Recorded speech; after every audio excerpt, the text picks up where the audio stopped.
Football for me, it means people. Everyone who's involved for the right reasons. They want to play because they love the game, they want to be involved, and it brings connection between everyone, whether it's standing on the sides, whether it's in the crowd, just watching and not playing. And with football being for everyone, whether you're a coach, a player, an aspiring player for the future, someone seeking a scholarship, a teacher, a youth worker, a professional, a volunteer, someone seeking to get involved in the game, a volunteer parent, whether they're reflecting on their journey and how they can understand their grassroots team, an aspiring academy coach, an academy coach yourself, no matter what and no matter where you're listening, this podcast is really for you. On the Reflective Coach podcast, there are so many wonderful guests that feature on the podcast, whether this is former professionals, current professionals, and professionals of all backgrounds within the Coaching Insight series that really inspire, understand, support, and are reflective amongst this journey as they share their own insights, experiences, their own journey, their own reflections, strategies, insights, and other stories into the Reflective Coach podcast. Each week features a new guest, and each new guest brings something new to the podcast. I've been so lucky to have so many wonderful guests on, and you can really listen to all the episodes on Spotify, YouTube, and Podcast Addict, with continuous updates on Twitter and LinkedIn. By subscribing, commenting, following, engaging with all the posts amongst social media, you can really keep up to date with all the episodes. Absolutely.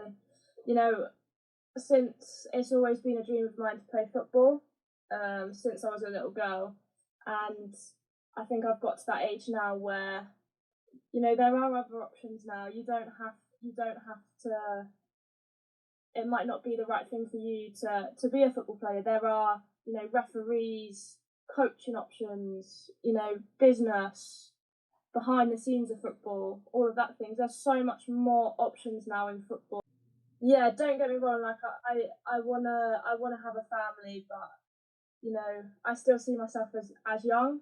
And why not see how far I can get in coaching, and kind of the thing of like live my life and yeah, try and get as high as I can in coaching. And if and when I can start a family, then yeah, that's what I'll do. But for now, I'm focused on that goal of wanting to continue my coaching and get a progression in it. It wasn't entirely set. Since I was a little girl, I've always wanted to play football. So at the time when I was making the decision of college, I wanted to play for Yeovil Town, who then got made into Yeovil United and then eventually to Bridgewater United. So I kind of followed that pathway, but they had like a dual career pathway at the college that I went to, so Bridgewater and Taunton College. So then, yeah, I was set on wanting to do that. So then it was what my options were at college.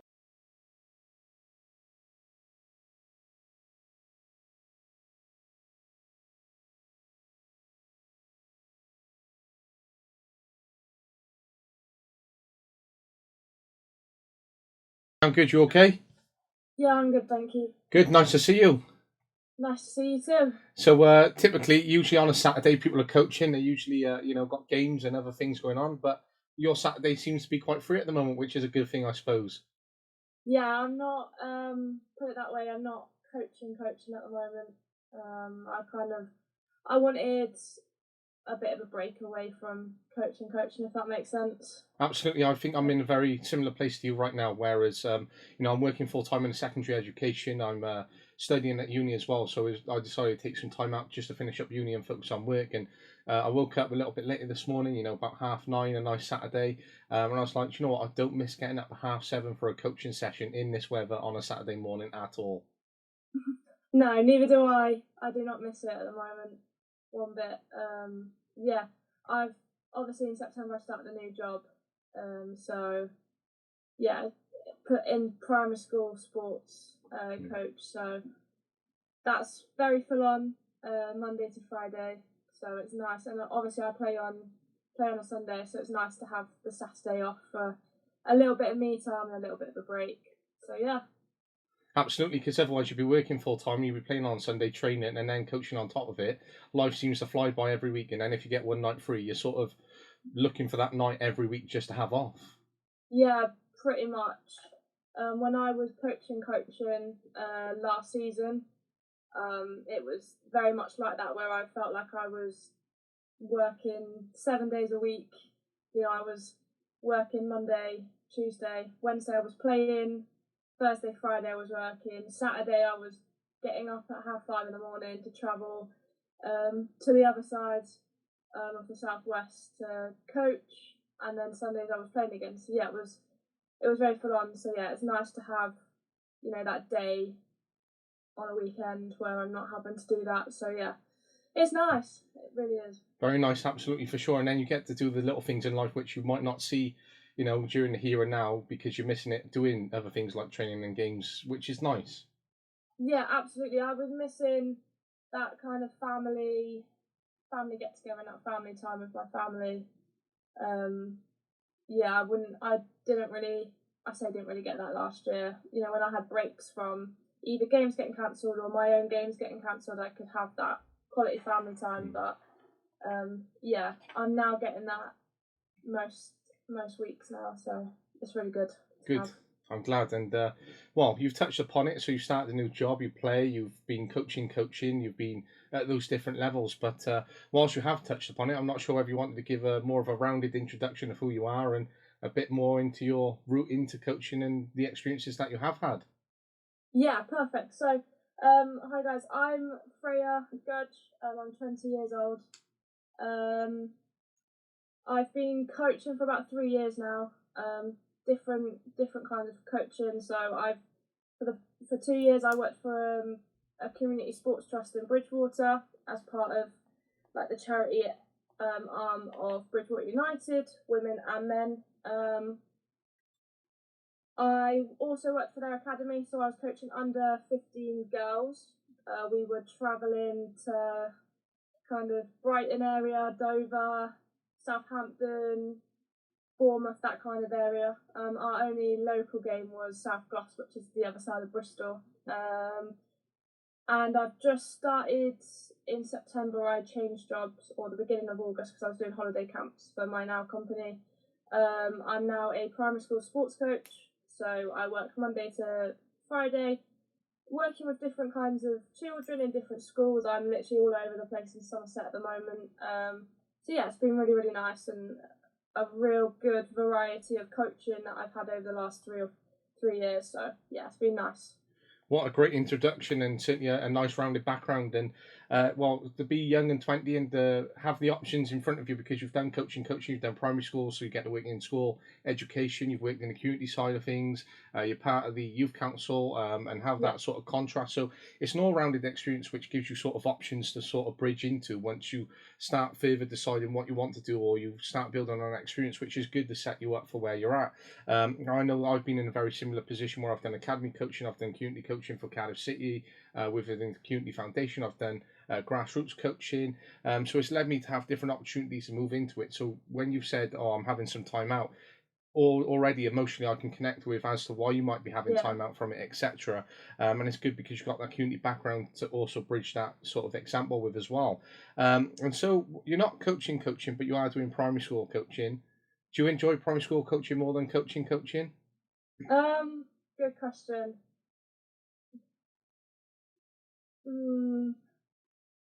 It's different.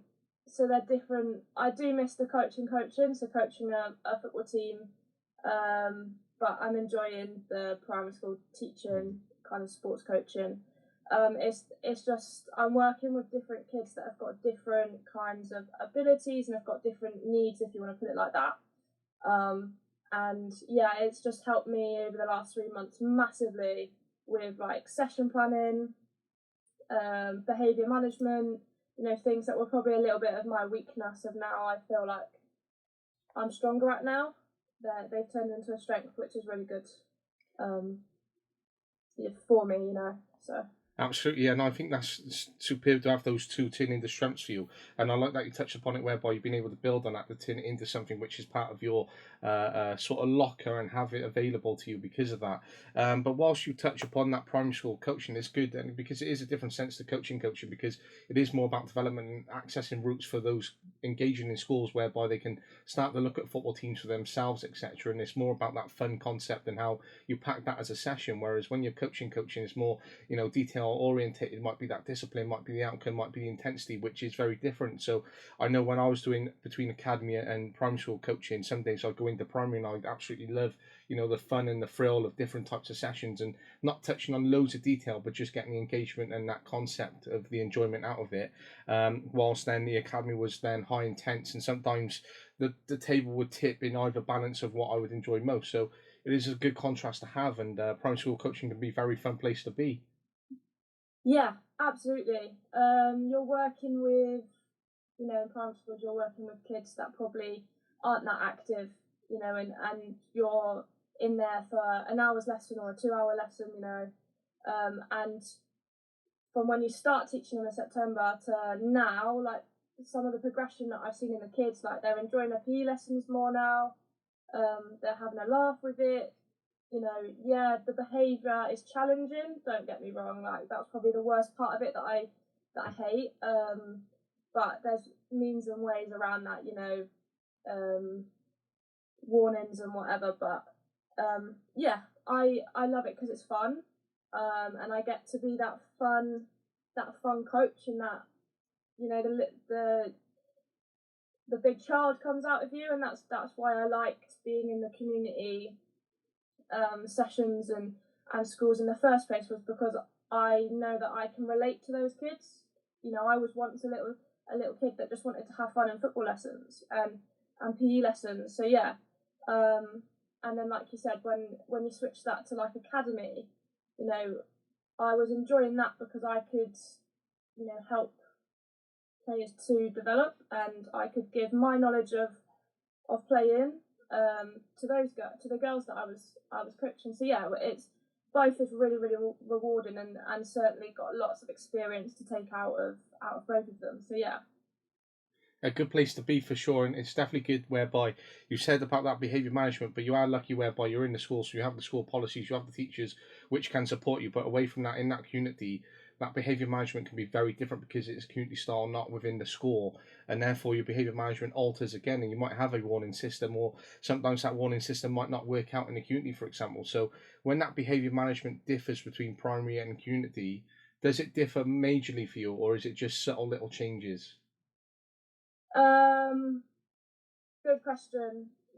Before I'd come into the school settings and the school lessons, I was working in some deprived areas whilst I was working for the community trust that I was working for, and those kids, we were giving them the opportunity to have free football sessions or multi-sport sessions where they could come along, turn up and just play and have fun with their friends. But you then had, like, if not rivals, but you had possibly groups that didn't get on with one another in school or whatever, and then you'd get that, like, a few arguments here and there, and it was just like, I wasn't that experienced in behaviour management, but now I can say that, after working in a primary school for 3 months now, in the primary school settings, I can now take that in if I'm to go back to the community settings, the community trust settings in future.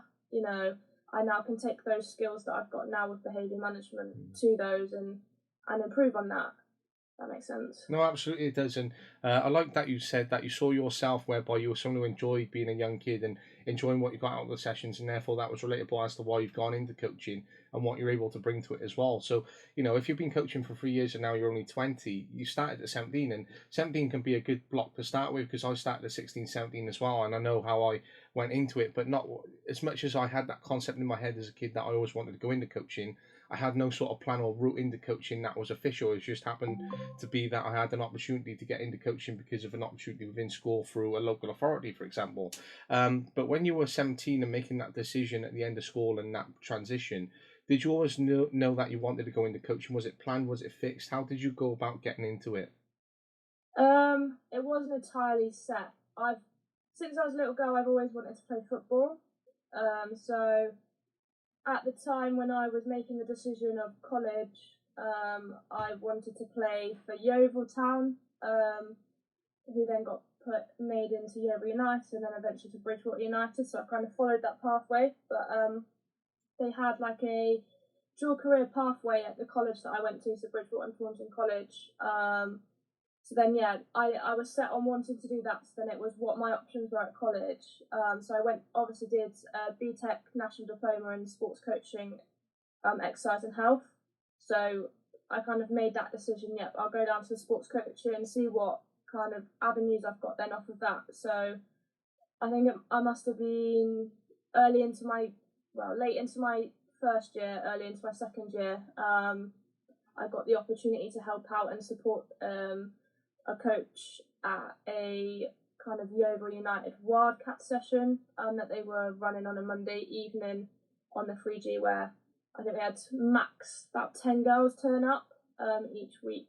And that was the start of my journey where I was like, yeah, okay, maybe this is what I could do for my future career, is coaching alongside playing. Like, I wanted to make it as far as I can in football, obviously, and that's still the goal, is to make it as far as I can. But now I've got that, plan B. If it doesn't work out, I've now got my coaching, and then when it got to deciding whether I wanted to go to university or what, I got asked to coach for the community trust when it kick-started. So it kick-started about 2.5 years ago now. So yeah, I got asked to do that, and then they gave me the opportunity to do an apprenticeship with the trust, and yeah, I just decided to do the apprenticeship rather than going to uni, because I felt like I was gonna earning whilst actually experiencing, actually doing coaching. So yeah, that's how my journey's come about, and now I'm 2.5 years on, and I'm working for a primary school sports coaching company. So yeah, I'm getting loads and loads of experience, and it's really good to have the knowledge and experience for when I, go on to my future endeavours, as you would say. And for sure, you definitely have those good future endeavours ahead of you, and it's definitely a good place to be at the age of 20, which is maximise it as much as you can, because I was coaching at the age of 20, and I'm 27 now, and those last 7 years are absolutely flown by, and so definitely make the most of it whilst you can. But whilst you said that it wasn't fixed as such, but you want to go as far as you can in football, and therefore, those motivations, those aspirations have opened up a little bit more as you've geared into different opportunities through the community foundation that has cropped up, and little things whereby they may not have been planned at 17. Do you think you're more fixed on saying a strategy or a route into where you want to go and going as far as you can now, or is it still just building time upon time? No, I think it's very much fixed now. I want to go into higher coaching now, and in and around the community setting of football coaching now, and I'm very much certain on that. If I get the opportunity to play football at a higher level, whether that's tier 3 of women's football or above, then absolutely I'm gonna take the opportunity I get. But I'm very much now certain on that I want to be coaching as my future career now, whether that is still in the school setting or whether that is high performance coaching or the community sports trust. But yeah, I'm very much set on that I want to do football coaching now and sports coaching.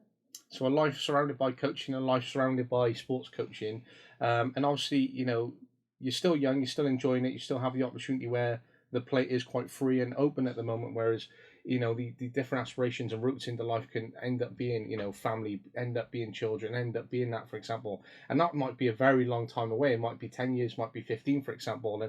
But it's always that little motivation towards thinking about the future and what the impact the here and now is, but enjoying the here and now. But when you have those sort of thoughts, and coaching can be quite difficult because it is late nights, it is early mornings. Yeah. So in part of that consideration, do you consider that at all for the future, or is it just hit it as hard as I can, enjoy it, and then see what happens beyond that? Yeah, don't get me wrong. Like I wanna have a family, but I still see myself as young. And why not?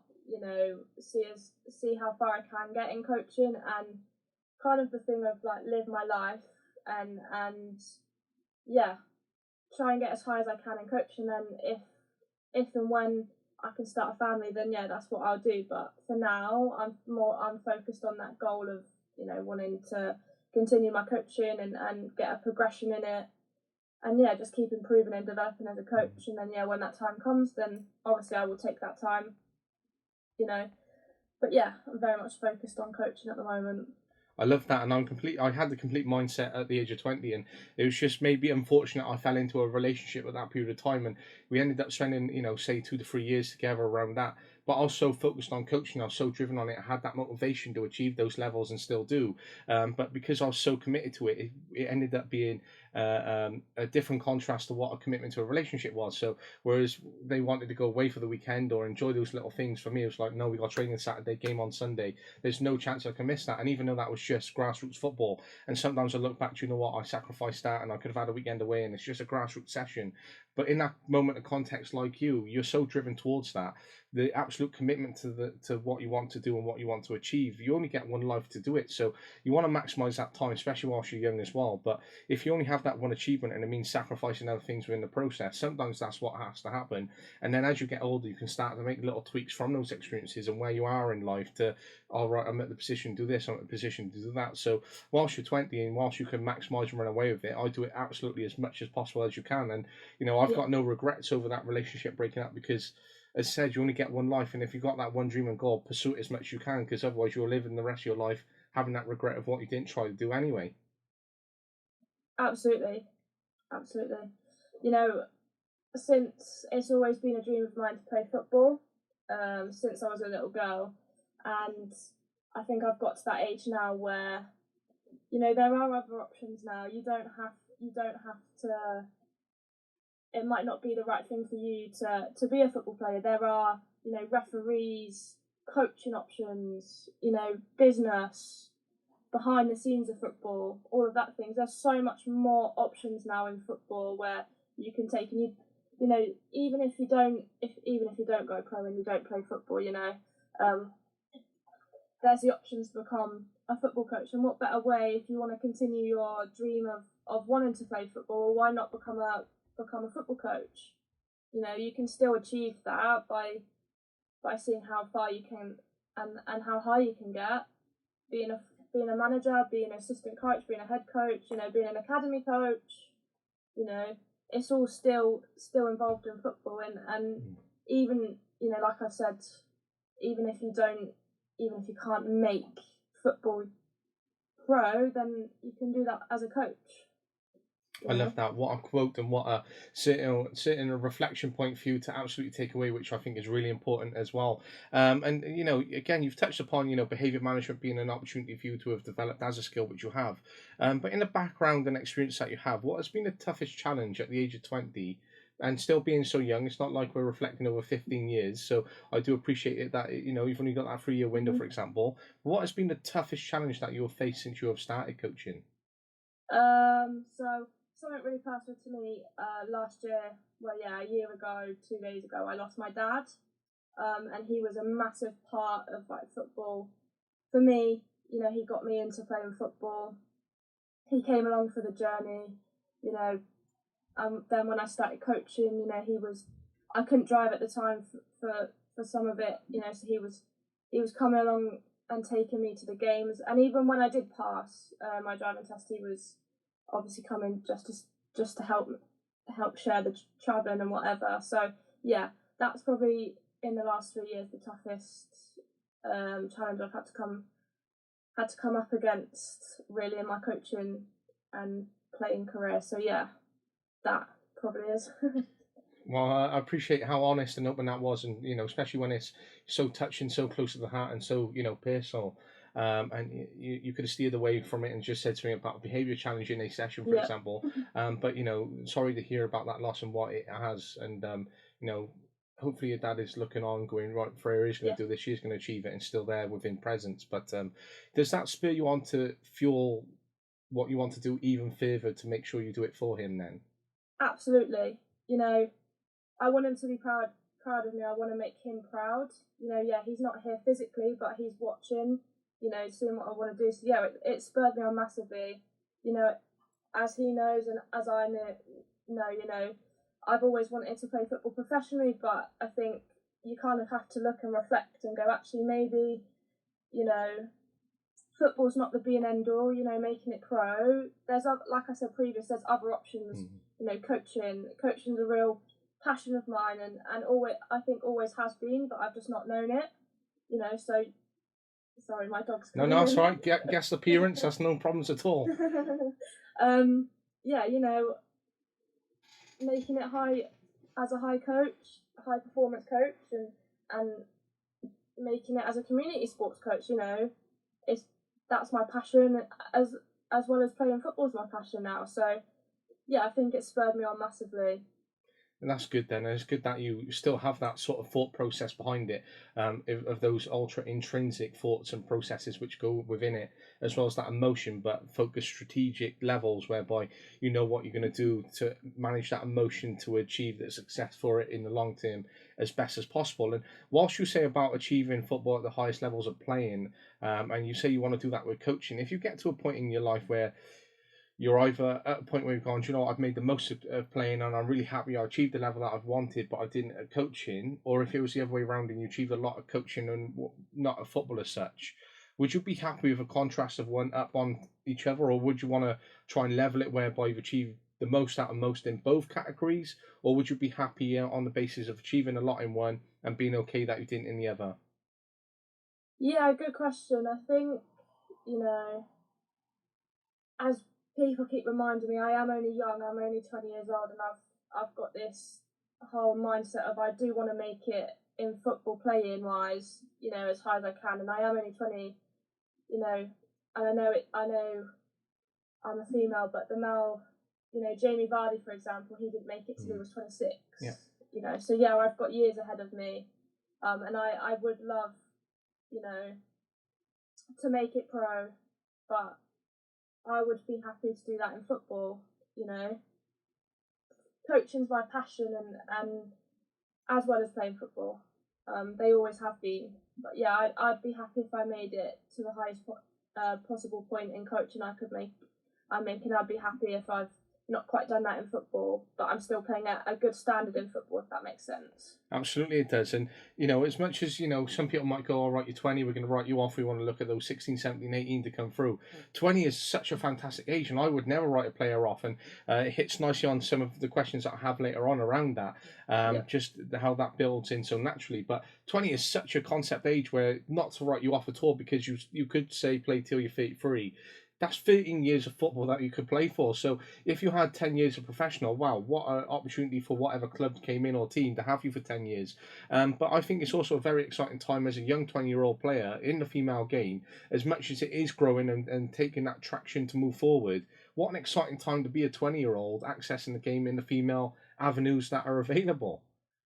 Absolutely, I think, you know, since the Women's World Cup and even the Euros, you know, when England won the Euros, I think that was right. Yeah. I don't remember now.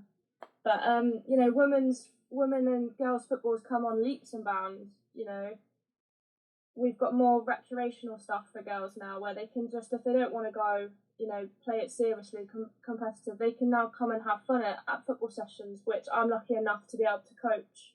You know, one of those recreational Wildcats football programs with the sports company I'm at now, which is really nice to see, and I feel like that's such a reward, just seeing girls, because I know when I was younger, I didn't, you know, I had to play in a boys team till I was 11, 12, and then joined girls teams. So yeah, I think it's massive being a 20-year-old, let alone a 18, 19-year-old in the female game now, what it is, and even the push to get more female coaches involved now and referees is massive, and it's really good to see, because I know that actually, like, there are loads of options for me now. You know, maybe 2-3 years ago I was like, okay, well, you know, what is there? What's my progression? Now I can start to see a progression in my coaching and playing, and you know, even with the youth council, you know, it's massive. The youth council have got 3 or 4 females now involved in it, whereas when I first started there was only 2 of us. So you know, it's massive. Massively, definitely, and it's great that in terms of the work that you are doing. And just thinking of a question there, so you've achieved the different levels that you've wanted to coach, and you've had the different opportunities to experience different pathways. So, say a good point in your career, or a point you get to look back and you go, right, Option A, that I've progressed 200 players who've ended up becoming lifelong participants because of the development football that I've delivered in the community sports and everything that I've been involved in, and they've made it for life. Or option B, that I've produced, say, 7 professional players because of the high performance coaching and only 10 lifelong participants because of the development and community work that I've achieved. Would you take option A or option B at that point in your end of career? Good question. Oh, that's tough. But I think I'd go option A. You know, having 200 lifelong participants. I just think, you know, with the community work I've done over the last 2 years, I've always wanted, you know, my mantra going into the community trust was that I wanted to get the female participation up. You know, and if I've got 200 lifelong participants in front of me, I go, yeah, that's a reward and that's an accomplishment, you know, to me, because I feel like I've got 200 girls, females, women, you know, involved in football one way or another, you know, so. Absolutely. And so whilst you have that outlook towards the future and those different aspirations, therefore that reflection point there could be a guiding principle for how you structure the future in terms of, right, this is my mantra, this is what I've achieved, this is what we can achieve, or and if I go on option B or route B, then this is what the opportunities could be and the outcomes. And they could be your guiding principles as to what you can or gain the most in terms of the route that you want to go down and how much commitment you give to that towards that long-term output of what you do here and now on that reflection in that basis then. Yeah, absolutely. And yeah, you know, that's what I'm here for. I've always had a passion for working in the community and what can I do to help improve, you know, physical activity levels, whether that is through football, whether that's through, you know, netball, hockey, basketball, whatever, you know. I've always had a passion for that and trying to get not just young kids, but, you know, I've worked with walking footballers who are like 50 plus, getting them more active, getting them more involved. You know, I got, when I was at Bridgewater Community Sports Trust, I got 8 plus men, walking footballers men, into the Somerset FA Walking Football League, you know, playing competitive against other walking footballers. And again, that was a reward because I've got participation increased in 50 plus men, you know, so yeah, that's a reward to me. I love that, and I think that's great that you have that outlook, that reflection, and what you want to achieve, and the different levels that you are working with. And it touches nicely in terms of a section that I have developed and sort of created for this, and it touches upon motivation, immediate and long-term rewards. So I was listening to something the other day, and it made me certainly reflect on in terms of being here and now and having that outlook towards the future. And part of my thinking and framework has always been towards the outlook in the future, and it still maintains that now because I'm working towards where I want to go within life. But whilst I'm 27, as I said, and then talking to someone who's now 20, those last 7 years have absolutely flown by, and therefore I had that long-term output and outlook at the age of 20, as I still do now. But 7 years have passed, and I'm still looking towards the future and maybe miss some of the intermediate goals which have come around or what the experiences have been. So how do you maintain and motivate yourself towards that outlook on the future whilst enjoying the here and now and making sure that you're focused on the happiness that you have here and now? Yeah, so, you know, if I'm looking onto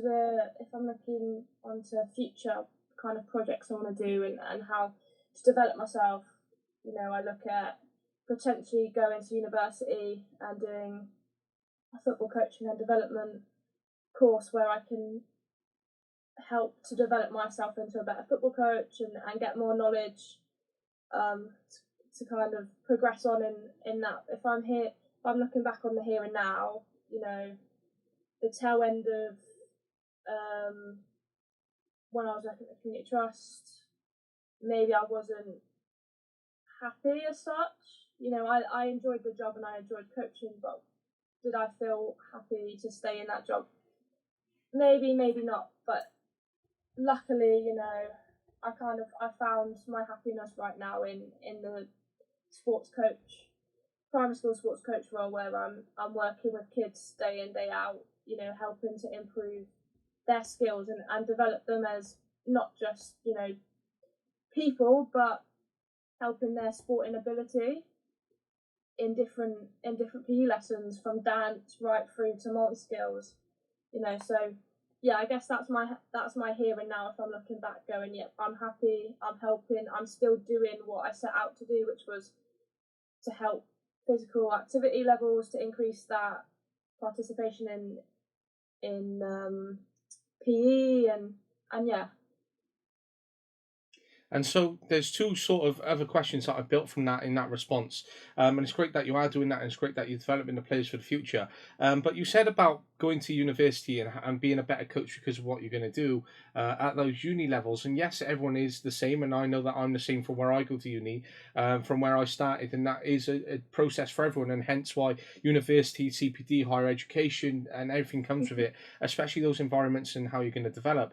But whilst you said you're going to become a better coach because of that, don't you think you'll become a better coach than someone who goes straight out of, say, sixth form into university to study that kind of degree, on the basis that you have the foundations of the years that you got behind you and all the levels that you've had, then to do your degree? So whereas they leave at the end of their degree going sixth form straight into a degree and having the experiences they've had, and then you've gone from, say, like sixth form or school into coaching for 4 or 5 years, then complete a degree. So therefore, you've got experience and a degree behind you.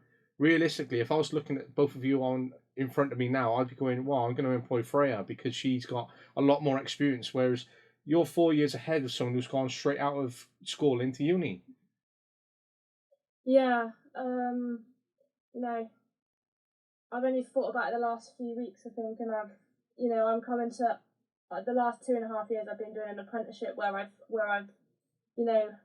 learned lots about not just about myself, about the industry I'm in, coaching, football, working with a variety of people, and it's been a real learning curve, which I've really, really enjoyed, just to see myself develop.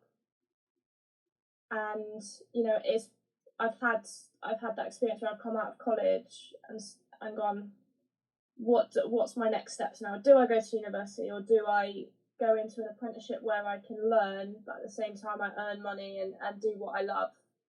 Which I've done. I chose to take that route, and then reflecting on that now, and now coming to the end of my apprenticeship in the next few weeks, I'm thinking, well, what can I do now to kind of better progress in the career,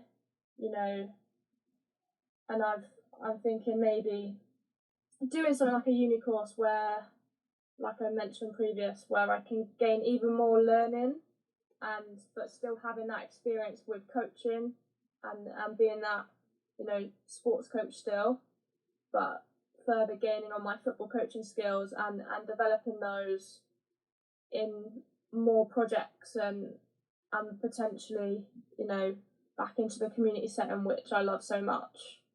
So yeah, that's how I look kind of back on that. If that makes sense. Of course it does, and I think it's a good mindset and consideration to where you want to be at and where you're going. It was just a reflection piece on where I'm at in terms of, again, where if I've worked in school and education for about 5 to 6 years now, when I complete my teacher training, I become a teacher on the other side of it, compared to those who go straight out of uni into teacher training and then into teaching. I believe and know I'll be a much better teacher than them, and that's not arrogance. That's not saying I am the best, I am this, I am that. That's just because I know I've got 6 years experience behind me. So I've seen the classroom, I know how to work within it, I know what behaviours to expect, I know I've seen the worst of the worst. Whereas those who are coming straight out from teacher training into teacher will then have 6 years to develop, and as they go on, I've already got that 6 years behind me. So realistically, when we've both been at a period of 3 years of teaching, I actually have 9 years experience and they'll have 6. So therefore I should still be ahead of them in terms of my thinking. But that's just the way that I think in terms of route and succession, how that moves forward.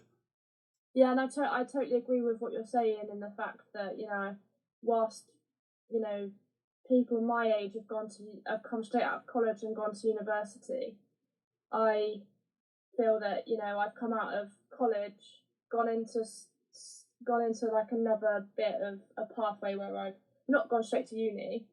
I've gone to an apprenticeship where I've gained that experience in coaching and gained people skills, if that makes sense, and further developed myself, and then you know, potentially looking at going to university, I can take that experience and go into a university course where, you know, I've got people in that class that have just come fresh out of college and haven't gained that, but I can give them, you know, help them with my knowledge as well as developing my knowledge and skills further.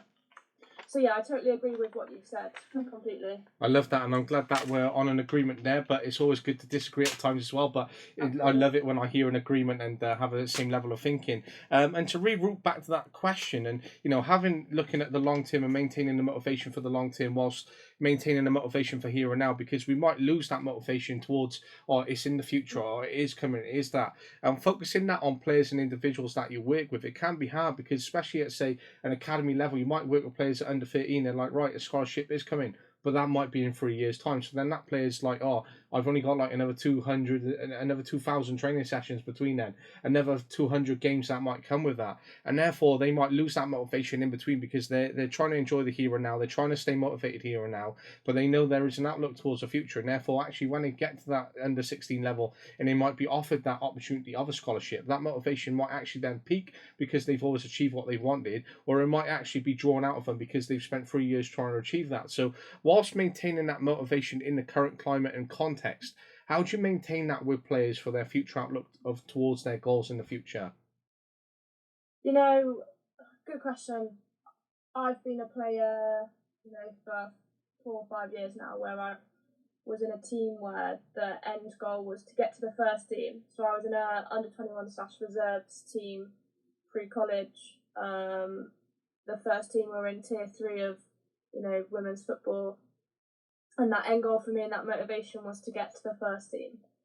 Even training with the first team felt like, you know, an achievement and a step further to that goal. So, you know, I can take my experience of playing into coaching and coaching players and, you know, setting them a target. When I was with 15, when I was coaching my under 15s back last season, you know, the goal for them was, when they turned 16, to step up and go into the under 16s and play with them, which over the course of 10, 11 months, two or three of my girls had managed to do that. They had turned 16, and I saw that the next progression for them was under 16. So, you know, the way that if I'm to go back into an academy setting, into a grassroots setting even, you know, that progression is there for, you know, I see you as you're getting better, you've improved,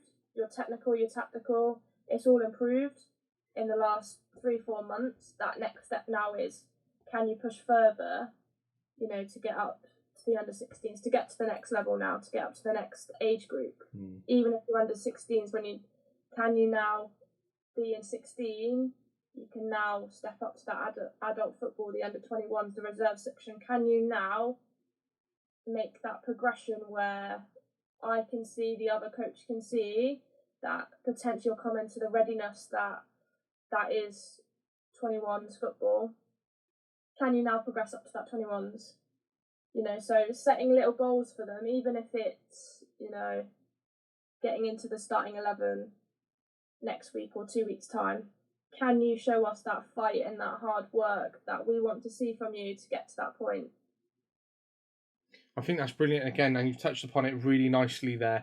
And I think it's good that you talk about your own experiences, about how that interlinks and breaking that down. So it's more breaking that and unpacking that into sort of segments rather than being very broad, because you can talk to an under 13 and be like, right, you might look towards that scholarship in 3 years, and that can be very broad and a wide context and a long period of time for them, especially at the under 13s, to look at and go, right, I need to maintain that motivation, especially being a young player towards that. But when you unpack it and you start to create segments whereby it's right, can you play this different role, and this is what I'd like you to develop in the next 6 months, or right, can we push up into the under 14s, and then therefore you've got that transition between under 15s and 14s, and then they're prepared, and then you're looking at, right, how can you become the lead at under 14s level, and then you sort of progress 15 to 14, 14 to 15, and then that 15 to 16 can be those development goals. So rather than being very broad over a 3-year context, you can start to break it up into years, and then you create little segments within that, where therefore they're having more achievement, they're having more challenges, they're having those aspirations met, they have those motivations, and therefore they're concluding that towards what the long-term output is by piecing that together over a 3-year plan rather than being very broad with it. Yeah, absolutely. It's not always about the end goal necessarily. The end goal might be, like you said, 3 or 4 years' time. And if you look back on, is that realistic? Potentially not. Things can change in a 3-year period. It's about having that end goal. So, if I wanted one of my 15s to get to, the first team, for example, that's a 3 or 4 year goal. What can we do in those 3 or 4 years? What little segments can we have in there? So it might, for example, like I touched on it might be getting up to the under 16s. Okay, that's a more of a realistic goal. So it is about setting those, end goals, but reflecting back and going, is that realistic? Yeah, no, it's one of those 50-50s. But if we set a more, segment goal, that's more realistic, and we could go, yep, okay, you're going to smash that one. What's the next one we can set? And then they can work on getting to that one, and that's their new end goal. And then, if we get to a year away from that end goal, then that is your end goal then, is getting to that end point goal that we set 3 years ago.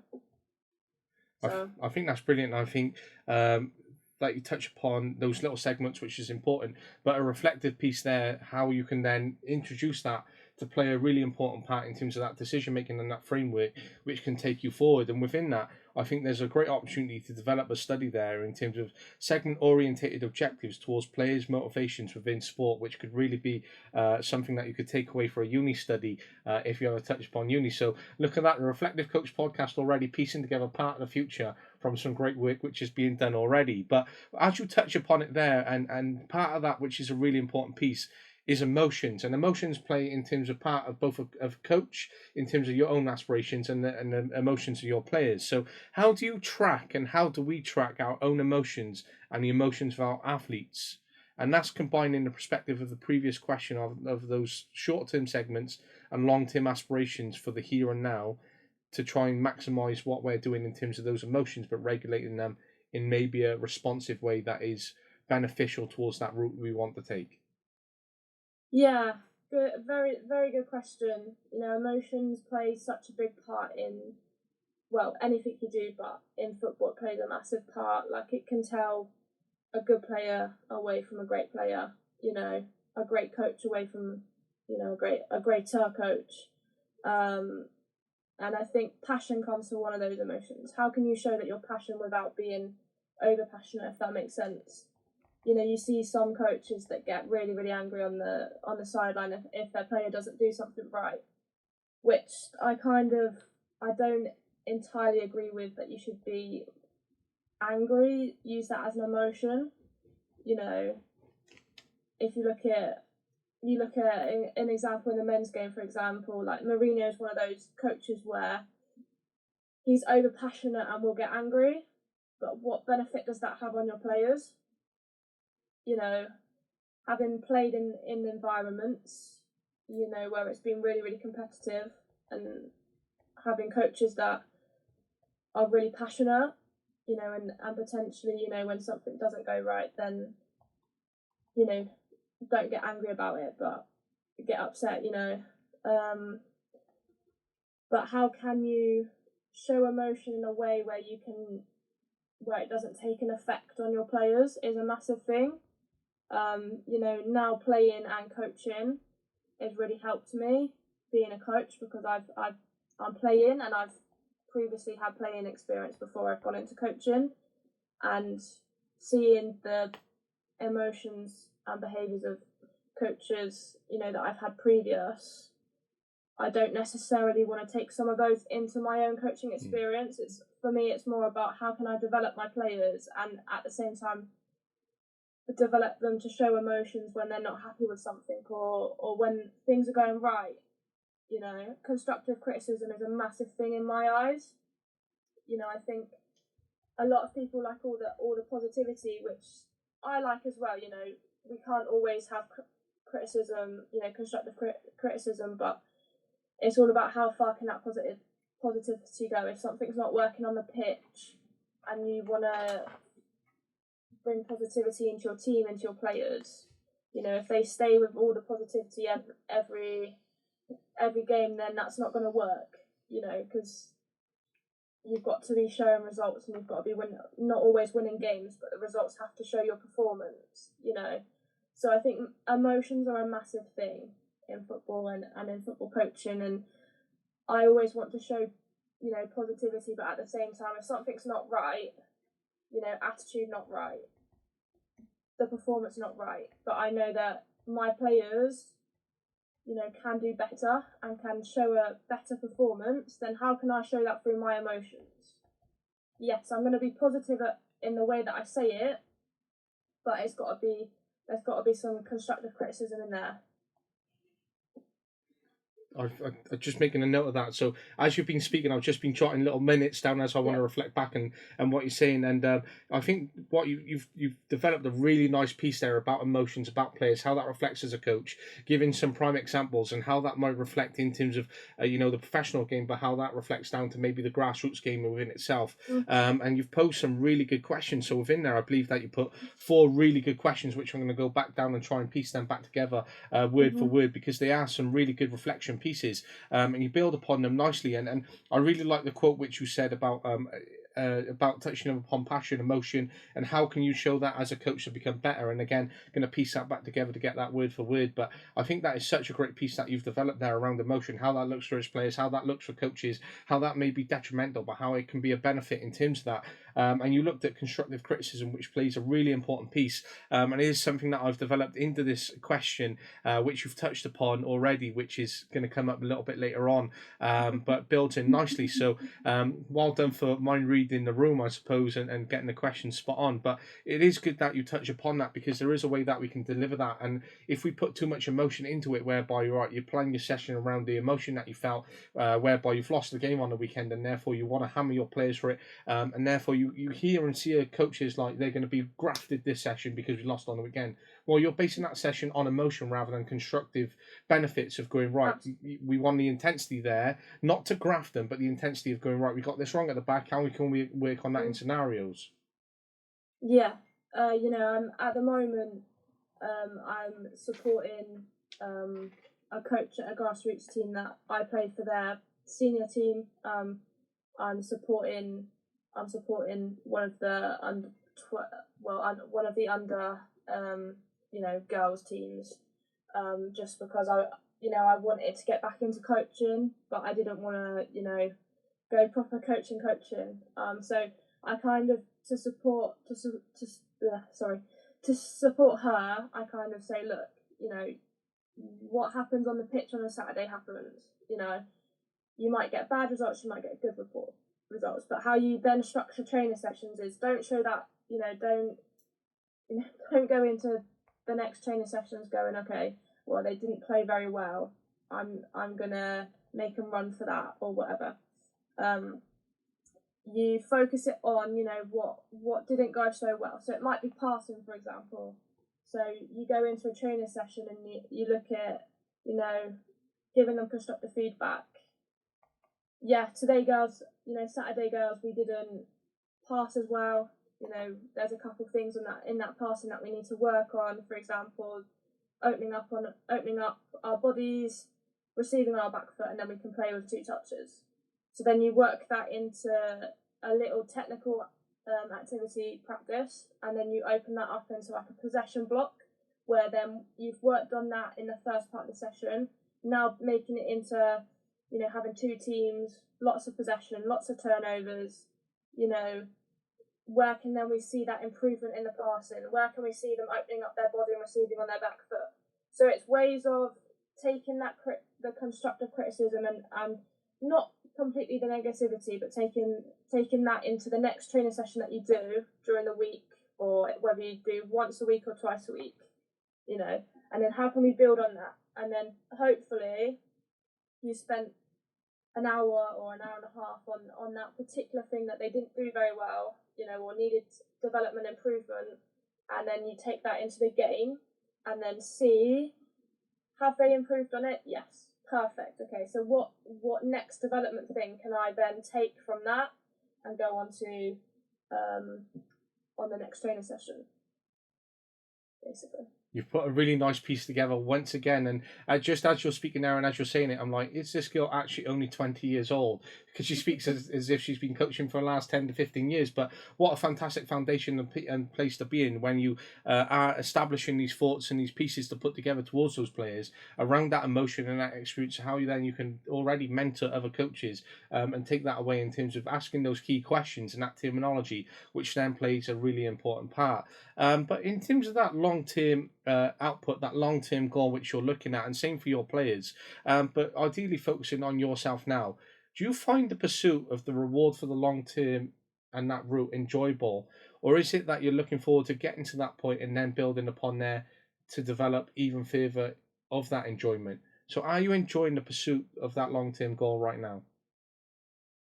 Yeah, you know, I've got the long-term goal in coaching wise for me is, you know, getting back into that community sports trust environment or the high performance environment, you know, where I've got teams that I can kind of build my experience upon and develop them the way, you know, that I know how to develop the players. And I know that a journey, a pursuit's not always easy. There's not a straight line where you're going to go, brilliant, you know, in 2 years' time I've got my team to be national champions. Do you know what I mean? There's lots of bumps in the road and lots of, you know, things that you've got to work on. But I know that the next 2 or 3 years is going to be massive for me.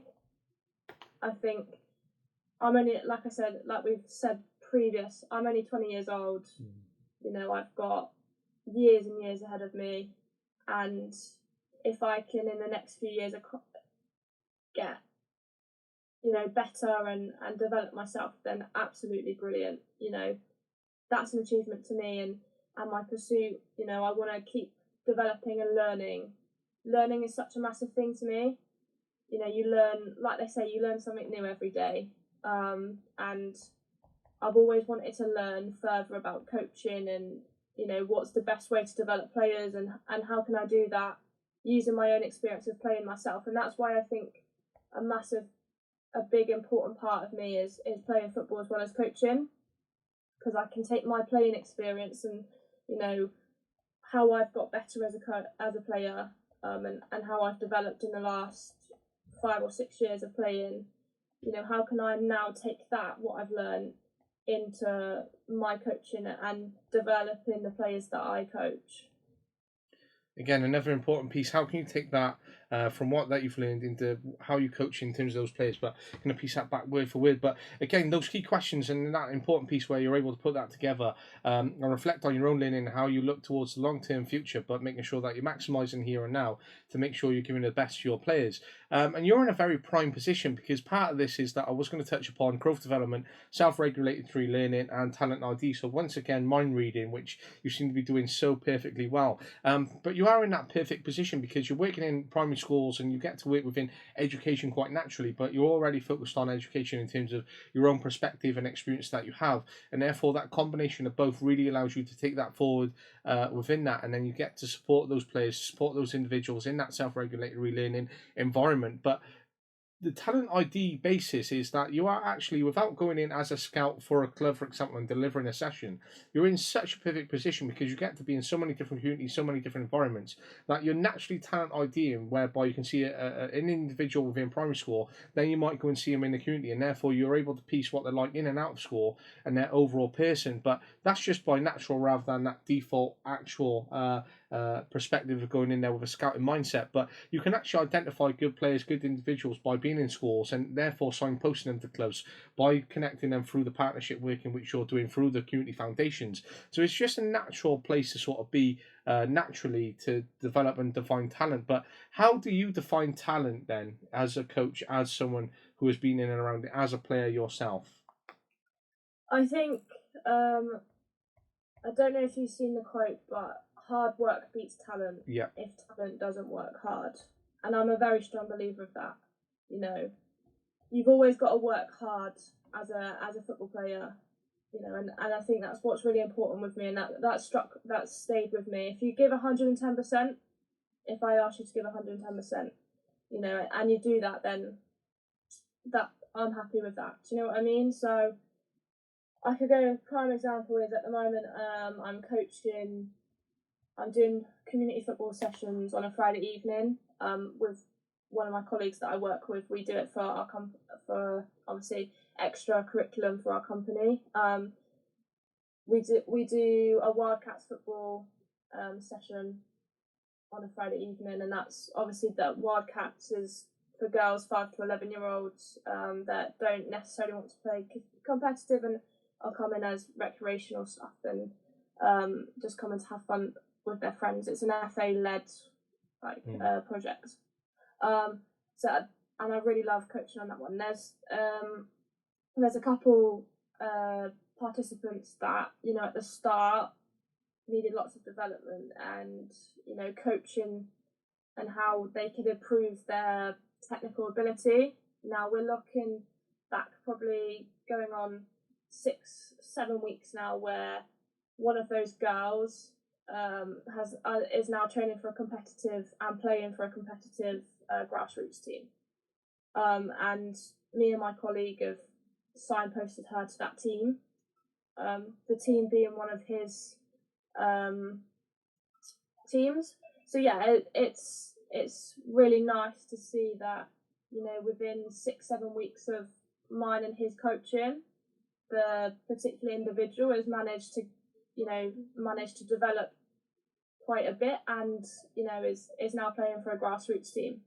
So, you know, that's the way that I do it, basically, without knowing that I'm talent IDing someone. So No, I think that's great, and it's a great place to be in, and what you've done for that individual within question there, and how you've been able to support them, and that route that they've had access to because of the foundation levels that you've been able to put in place, but whilst doing that in a talent ID without, you know, focusing on a talent ID perspective. So it is a really nice place to be in, because I know when I've been in community settings for different companies that I've worked for, it's been great to have those contacts because of the experiences of different academy levels and being involved in development centre, whereby then I can signpost these players and they're essentially untapped talent and therefore unseen, and therefore it's been great to see them get into community football or develop from community football into a development centre or into an academy, and therefore they haven't naturally been seen at a game or they haven't been targeted and scouted. So it is such a natural progression and great to be seen and be part of that.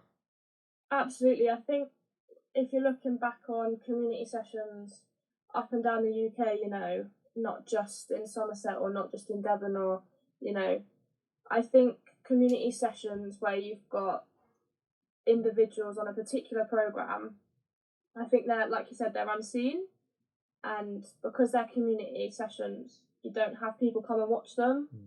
And I think there's so much talent and raw talent in those sessions that unfortunately they just get overlooked, because you've got people focusing on academy teams because they're already in that academy setup, and they're gonna push to get first team football professionally, semi-professionally.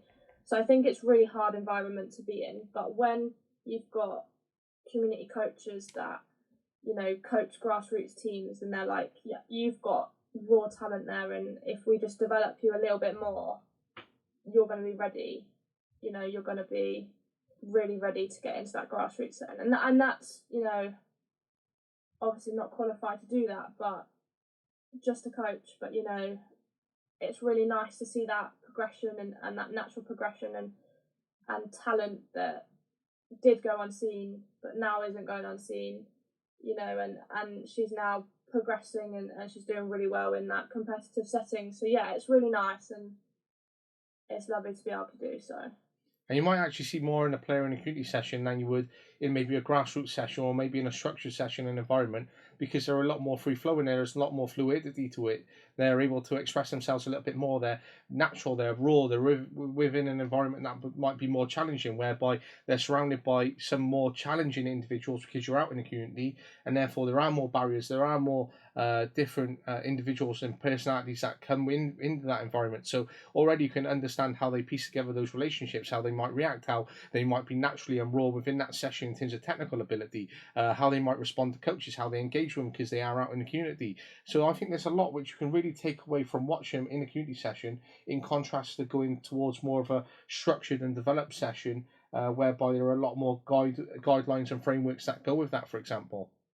Yeah, absolutely. Like, you know, if you step into a grassroots of an academy setting, you've kind of got very structured sessions where you've got warm up, one activity, two activities, straight into a game, to see those activities that, or the practices that you've done, be put into, you know, the game, realistic game at the end, you know. Whereas the community sessions, they're a little bit more, they're structured, but they're loosely structured, if you get me. Absolutely. And they're just they're little practices that are based off of the academy and the grassroots activities and practices that you do, but they're adapted to make them a little bit more easier, if that makes sense. So, and having, you know, your high and low abilities in these sessions, because in the community sessions you're not always going to have everyone's on a high ability or everyone's on a low ability. There's certain individuals that are high, certain individuals that are medium, and then certain individuals that are low ability. But you're always going to get that in community sessions. So it's about how you can challenge the ones that are high flyers, if you get me. So, yeah, and then you'll see, you know, you'll easily be able to identify those high flyers in their sessions and looking at what is their next progression. You know, maybe just suggesting to them or signposting them to a grassroots team like we did was, you know, the next step and the next progression for those, if you get me. So, yeah, it's really important to kind of see that and identify that. I think that's a really important question that you have asked is how can you challenge the ones that are high flyers? And again, you've given that example from a community setting, but I think you can also ask that question if you were coaching a community or within a grassroots team, for example, where you do have high flyers within your grassroots team, and therefore how can you challenge those even further to push themselves to try and achieve those different levels? And therefore you're breaking that up into segments and how you can piece that together within a grassroots foundation, for example. And I've been there whereby I've had a squad of 35 plus players, and you do have a very good contrast of players who are wanting to push themselves the most, those who are the most technical gifted, and therefore they want to be pushing towards the higher levels. And although it is grassroots, you do want to combine the development of everyone else, inclusion, and ensuring that grassroots elements are there, but you do have those high flyers, and you do have to focus on those high flyers, because otherwise you will lose them. They will progress, and if they progress as a result of the work that you do, fantastic, but you don't want to naturally lose them. You want to keep that whole squad together. So balancing and managing and coaching can be very difficult, but I think it's an important piece to identify your high flyers and then how you can support them in terms of that coaching, that structure that can be put in place from the coaching team that is available. So I think that's an important piece just upon itself. Absolutely, and I think, you know, it's really massive in football, not just men's but female football as well, where you're going to always have you're always going to have high flyers in any team that you play for, and it's the way that how can coaches, you know, help to challenge those so that, like you said, we don't lose those high flyers, you know, because the high flyers are always going to keep the team pushing and even motivate the ones around them and have that high morale around them for them to personally progress so that they get to the level of the high flyers as well. So yeah, it's a really good question and a really important thing to talk about. Absolutely, and again, high flyers might touch upon this, but also your work within primary school education. But interlinking those motivations, those long-term aspirations, how important do you believe it is that athletes or individuals maintain their own self-regulatory learning, and do you believe this corresponds with long-term achievements? Yeah, so I mean, me as a player, I do my own training away. So I do my own gym sessions and I do my own, you know, ball at a feet sessions down at the local park. And that is, if you want to do the work, then you've got to put the work in. So if the players in your team want to progress and and get to the highest level, then they've got to put the work in. They've got to show that hard work is there. Otherwise you're just going to be turning up every week at a football session. Yeah, we can help. Yeah, we can help them to get better and to develop. But what's their own development things that they're gonna take? And yeah, it took me a while, put it that way, to realise that actually, yeah, if I want to get to a decent level playing, then yeah, I've got to put the hard work in. Because people around me, they're getting to the first team because they're putting the work in at home. They're doing the gym sessions. They're doing the extra ball at the feet sessions. So it's about thinking, do you want to play football? Do you not want to play football? If you don't want to play football, then don't put the hard work in. If you want to play football at a decent level, then go away and impress your coach and put the gym sessions in, put the ball at the feet sessions in. Even if you want to, look at games back and analyse, well, what did I do here? What do I need to do better? So it's about doing those little things away that nobody else knows that you're doing, and surprise people and go, actually, yeah, whilst you were focused on these players, I've gone away. I've developed myself. I've been doing the little things behind the scenes, and I can challenge now. I can challenge with those other players.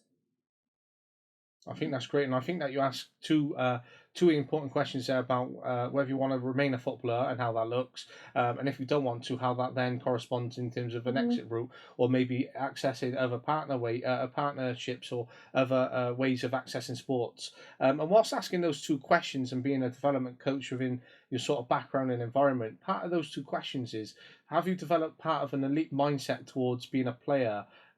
In terms of that focus and mentality towards achieving higher aspirations that comes into play there for your own personal experience? Yeah, at the moment, if we're going away from my coaching thing and going into my playing thing, I'm not playing at the level that I want to be at, if I'm being honest. But, I've dropped down just to get game time and to get my confidence back, as you were such, because confidence comes into anything, whether you're a coach or whether you're a player, whether you're a referee or whatever. So it's really important that you make sure that you have good confidence being the first thing that you have. But I've kind of looked back and gone, actually, if I want to impress other teams' coaches around me, and if I want to be playing at a high level, then I need to put the work in. So I am going to the gym 2-3 times a week. I am, when I get the chance to. If I've not got a game on, if the games have been called off for waterlogged pitch, frozen pitch, I'm down with a ball at my feet at the local park, doing the best that I can to develop, my dribbling, my defending, my shooting, even my speed. It's all these little things that you have to think about if you want to put that extra work in and that hard work, and that comes to a coach as well. If you want to get to the highest level, then you're gonna need to go through the badges. There's no the licenses, the badges. There's no. Unfortunately, these days you can't just get to the highest level without doing a badge. You've unfortunately got to do them, however long it takes you to do them. I've not yet got my UEFA B license, and that's kind of put a wedge in how far I want to get at the moment. But even if a coach, you come away from a game and the game's being recorded, then you as the coach, you look back, you analyse the game and go into the next training session with the points that you want to put across, the coaching points, the detail into the training sessions. So in terms of like how playing can come across to coaching, is that, well, what you would do in playing if you were a player and how you develop is, coming away analysing games. Then take that into coaching. If I've not got a game, that's been called off because of a waterlogged pitch or a frozen pitch, what am I going to do with the rest of my day? Well, I'm going to go back and look at the games that my girls have or the boys have played that I coach and look at what we did well as a team, but what could we do better to help our chances of getting more wins or getting more results and good performances out of the game. So yeah, it all interlinks and in a funny way. For sure it does. And when it comes to that different mindset and how you approach it then, do you think that mindset differs between coaching and playing? in just terms of those motivation levels? And do you think that it's important to differ them from the different environments that you're within? Good question. I guess you could say that I have the same mindset for both. You know, I want to get the highest level of playing, I want to get to the highest level of coaching, but the pathways are very different to how I do that. You know, if I want to get to the highest possible way for coaching, then I need to, you know, I've done my UEFA C license. How can I now get myself into the best possible, you know, what's the word I'm looking for? The best possible position to do my UEFA B license? Then I need to go and do that. Same with, I guess it kind of links with football really. If I want to get to the highest possible way, then there's certain things that I need to work on, which I need to do. And then I put myself out there, I guess, with, you know, asking or emailing clubs and say, look, I'm really interested in playing for you. You know, can I come for a trial? So it's all about asking the right questions and putting yourself in the best possible position you can to make sure that you achieve that end goal that you have, whether it's playing or coaching. And touching upon that and building upon that piece, what are the baseline behaviours that you like to identify within players, and what are the baseline behaviours that you expect from your players or would like to develop in them over a period of time?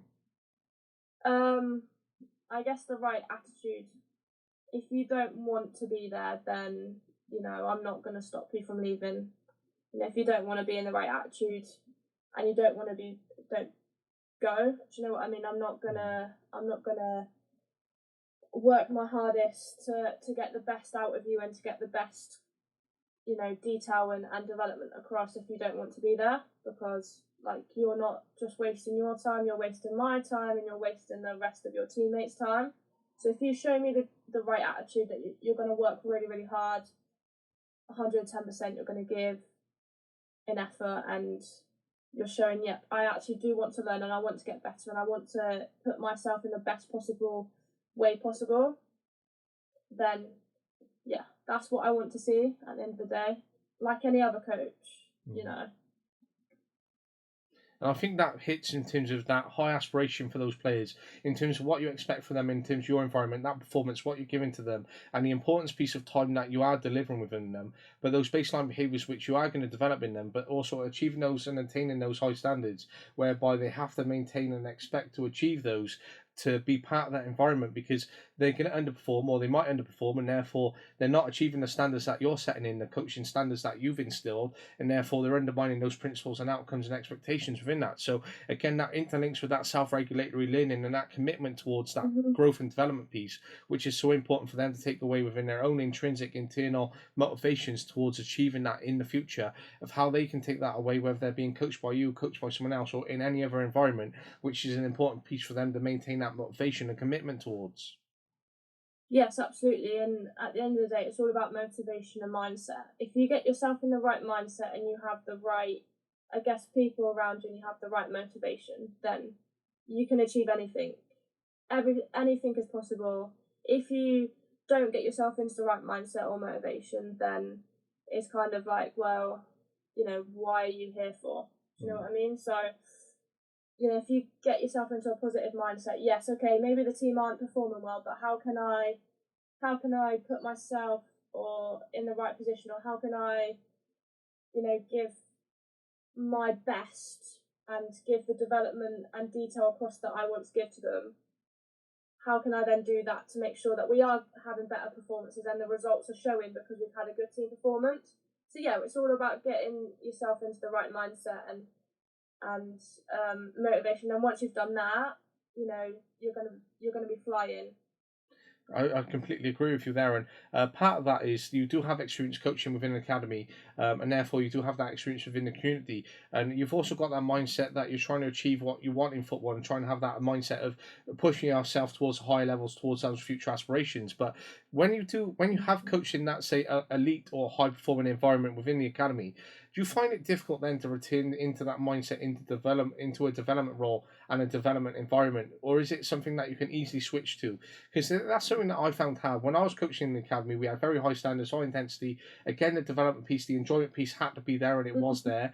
But when I went back into grassroots, I wanted to take what I'd done in the academy in terms of high standards and coaching into the grassroots team. But I also understood that it was grassroots, the enjoyment's there. It is about that family piece and friends and everything that came with it. And sometimes it was balancing that. But sometimes I came away from grassroots enjoying it more than academy, and same when I was in the academy compared to grassroots. But overall, when I've gone into other development environments and sessions, I found it difficult to switch off from an elite or high performing context and mindset from working in an academy and high expectations and levels to then going back down to a development piece. Do you find that difficult in terms of your own experiences?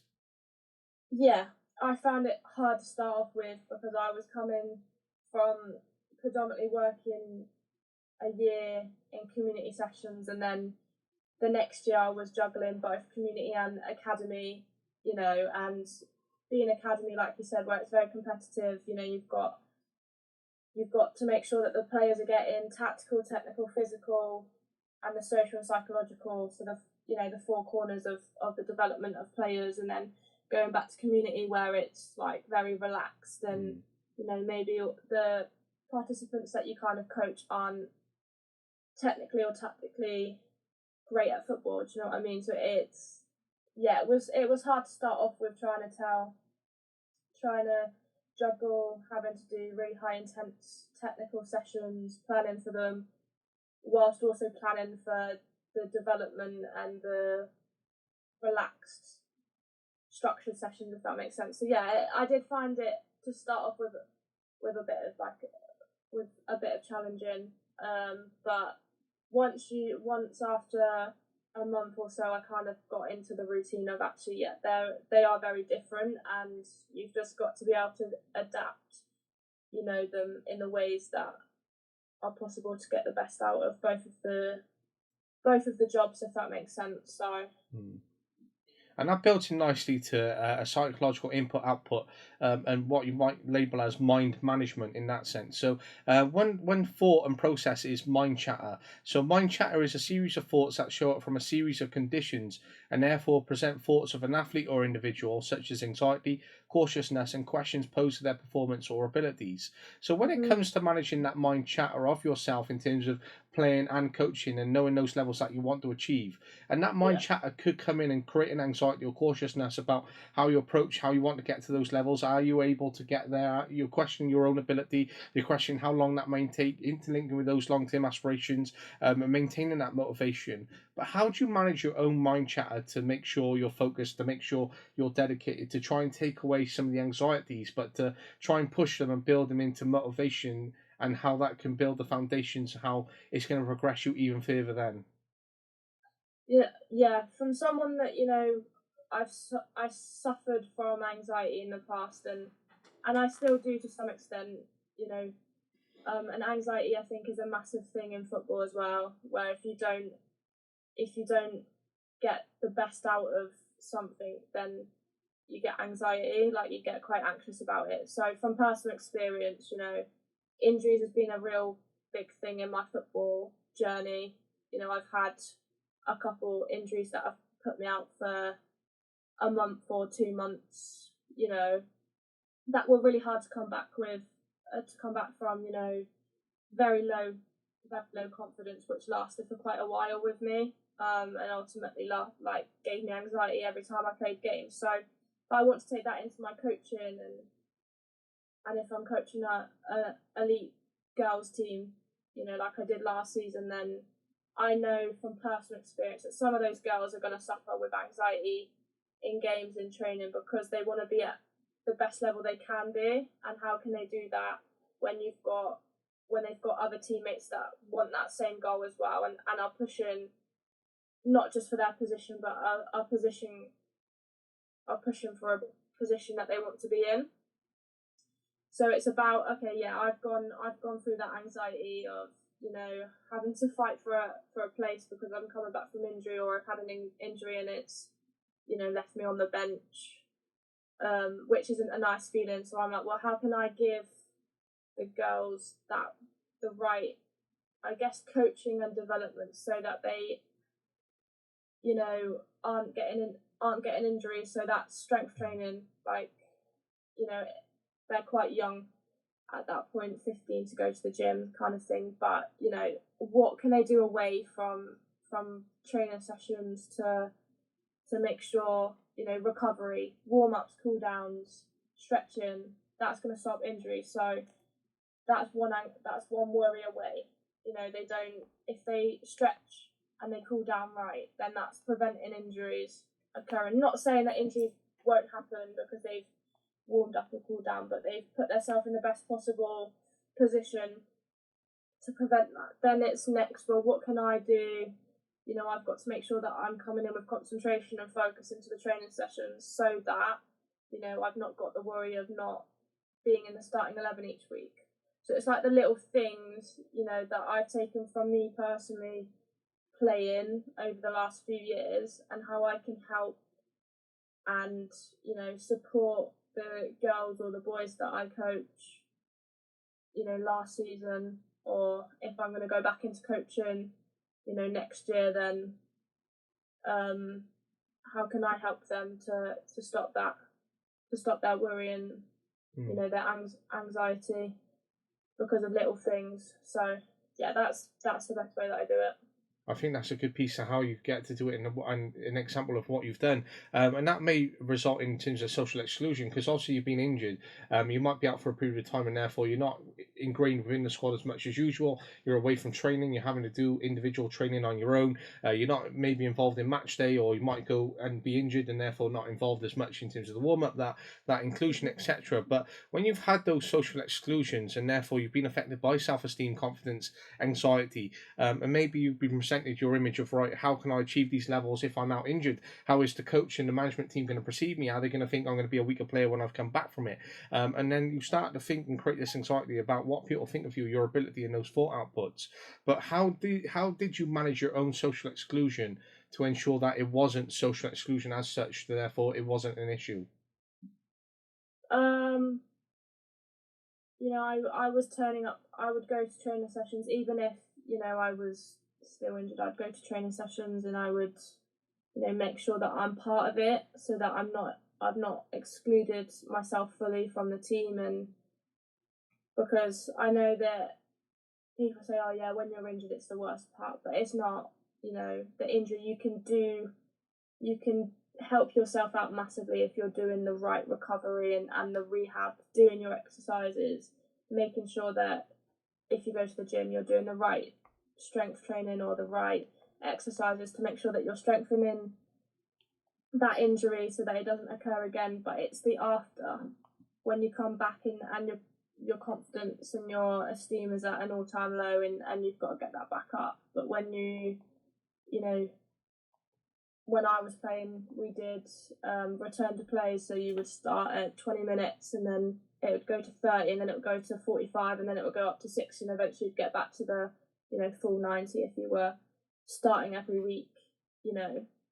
But when, you know, your confidence is low and when you come back you're not playing at your best, that's what's hard, because you know that you can get to those levels of playing good again and your performances that you're showing are your best. You know, it's great, it really is great, and you'll be flying. But when your confidence is low and you don't believe in yourself, then, you know, it's then hard for the coach, you know, to keep saying, yep, yeah, okay, you're doing really, really well, keep going. You know, it's hard on your mental health, and it's because you're struggling, because you know that, you know, you know that you're good and you're good enough to be in that team, otherwise you wouldn't be in there. But it's your confidence again, and if your confidence takes a knock, then you have a setback, and you've got to keep gearing yourself up and telling yourself, yep, you are good, you're going to get back to the level you were, kind of thing. I think that's important as well, to keep telling yourself and to have that affirmation of what your abilities are and where you're going to be with it, and to make sure that you are still turning up, that you are still building those relationships, and that you are going to maintain an individual piece about that commitment towards how that recovery looks, and how you touched upon it in terms of what those players can do at injury, and it not being a worst case scenario for it to turn into a positive, how you can build that motivation for that long term piece, which we touched upon earlier as well. But just to feed into one of the last pieces, and you touched upon constructive criticism earlier, and we're going to reroute back to it for the final piece. And this is about feedback and relationships. So, how do you develop relationships with your players, and therefore, whereby the effect of what you say, depending how you say it, allows you to deliver that communication, that feedback, that constructive criticism, whereby they can take it on board to really understand it and piece it together? I always like, when I was coaching in the academy, I always liked when players wanted to improve, and how they did that was they come and ask me, well, I know that I'm, good at this, but what can I do better to make sure that, that I'm getting to the best? So it's all about being honest and saying, yeah, okay, you're good at that, but this is what you can do better to further develop, and this is what's going to make you like a standout player. And that's what I really like. I like being able to give, the coaching to them. If they want to be coached, then it's really nice, and it's nice having players that are coachable, that want to learn, that want to develop constantly. They might be the most outstanding player, but they don't ask questions, and then they can't further develop. Whereas, if they're coachable and they ask the right questions, and then, they want to learn and develop, then that's amazing for coaches. That's what we want. We want players that are coachable. We want players that want to come in and learn so that they can push themselves on further.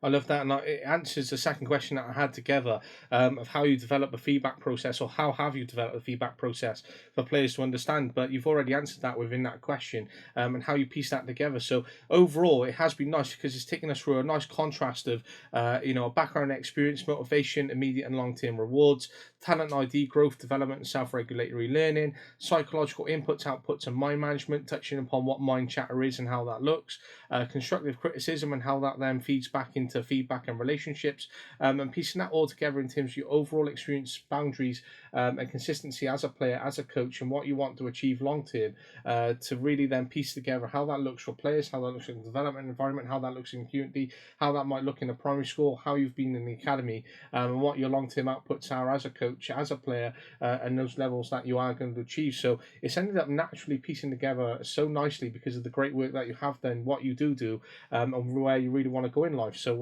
it's been a nice conversation, and one which has been well built naturally through the great work you do, Freya. Thank you, and it is really nice for you to have contacted me to be able to do this. It's been a massive opportunity that, of course, I've wanted, and thank you so much for allowing me to come on and talk about my experiences in coaching and playing, and being on the youth council. So, yeah. Thank you. Not a problem at all. It's been a pleasure to have you on and get this organised. I know how adaptable you've been in the last couple of weeks to make sure this has happened. But as I do with all coaches, just before you go, I'm going to do some quick fire questions with you, if that's okay. So, if you had to have someone describe you in 3 words, what 3 words would they be? Oh, reliable. I'm a reliable person. Flexible. I'm very good at flexible, obviously, as you know. And then confident. I'm quite confident now in myself. Even if things don't go right in sessions, I'm very confident at being able to adapt sessions or lessons. So yeah, those are the 3 words. Great 3 words for sure. What is your most favourite meal? My favourite meal, has to be steak and chips. I thought that was going to come. That's usually a typical one, but a great choice for sure. What is your favourite film? Favourite film? That is a difficult one. Christmas film has to be Nativity. Cute. I remember watching that once in school, and then I ended up watching it as an adult going on, and like, what am I doing watching this on my own at the age of 24? And out of Christmas, I like the Hunger Games. Yeah. Yeah. I'm not really a filmy person, so that one was hard.